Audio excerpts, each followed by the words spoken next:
contra Honduras, la peor de las peores batallas.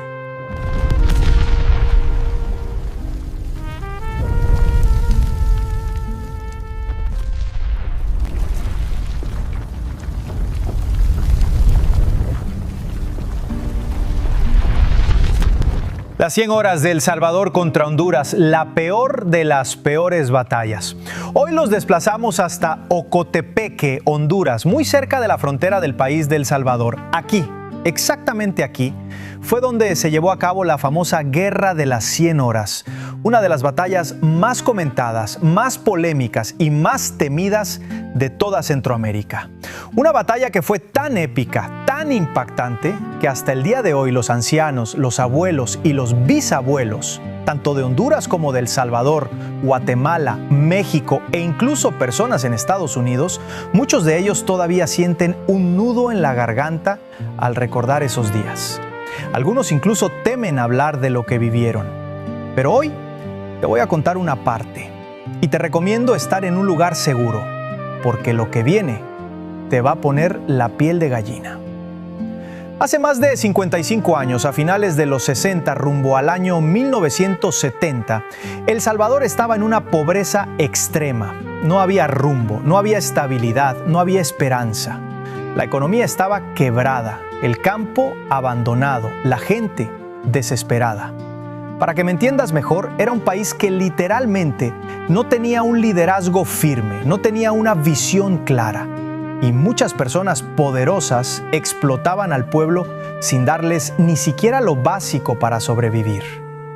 Mientras tanto, al otro lado de la frontera, Honduras era un país próspero, con más tierras, más oportunidades y un gobierno más estable.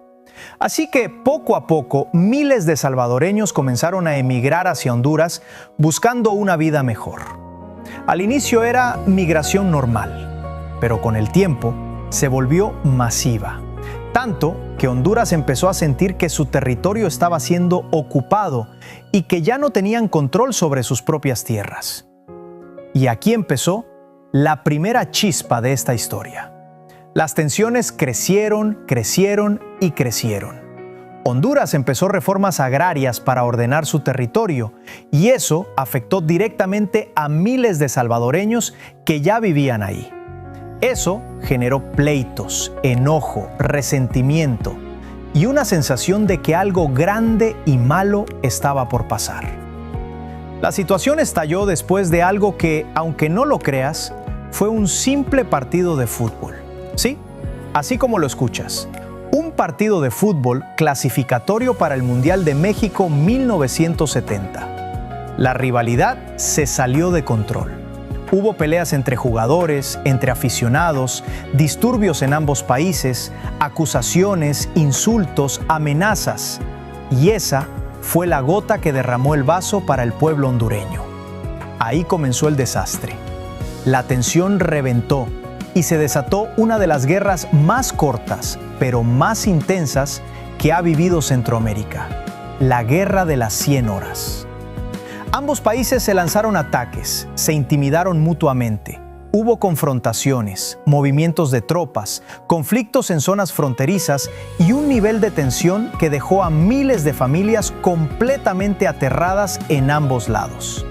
Era un caos total. Y aquí viene lo más impactante. El Salvador no vio esto como una simple guerra. El Salvador lo vio como una oportunidad. Una oportunidad para expandirse, una oportunidad para ocupar territorios, una oportunidad para crecer como nación. Y la desesperación, el hambre y la pobreza del pueblo salvadoreño los llevó a atacar con una fuerza feroz, intensa e incontrolable. Honduras, al ver la magnitud del ataque, tuvo que acudir prácticamente de rodillas ante la comunidad internacional. Se acercó a la OEA, a las Naciones Unidas, y le pidió ayuda urgente a Estados Unidos. Porque, aunque cueste creerlo, El Salvador ya había logrado avanzar a más de la mitad de Honduras. Las fuerzas salvadoreñas estaban tan cerca del centro político hondureño que se calculaba que si El Salvador llegaba al edificio de gobierno y colocaba su bandera, Honduras sería reconocido como un país conquistado. Eso era algo que no se podía permitir. Aquí es donde Estados Unidos interviene. Y no interviene por cariño ni por alianza, interviene por miedo. Porque al ver que un país tan pequeño como El Salvador pudo avanzar tan rápido sobre Honduras, empezaron los temores de que esa misma fuerza y ese mismo coraje pudieran expandirse hacia Guatemala, hacia Nicaragua e incluso, según rumores de la época, que todo eso terminara afectando la estabilidad de México y más adelante de la región completa. Porque algo que muchas naciones saben, pero pocas admiten, es que el salvadoreño tiene un coraje incomprendible, una valentía que asusta, una determinación que, si se enciende, no se apaga tan fácil. Por eso muchos países respetan al salvadoreño y otros simplemente le temen. Ahora tú me preguntarás, ¿quién ganó esa guerra? La verdad es que no hubo ganadores. Honduras perdió, pero El Salvador también perdió. Ambos países gastaron recursos que no tenían, perdieron años de progreso, afectaron su economía, su estabilidad y su seguridad. Fue un conflicto de apenas 100 orces, pero con consecuencias que duraron décadas.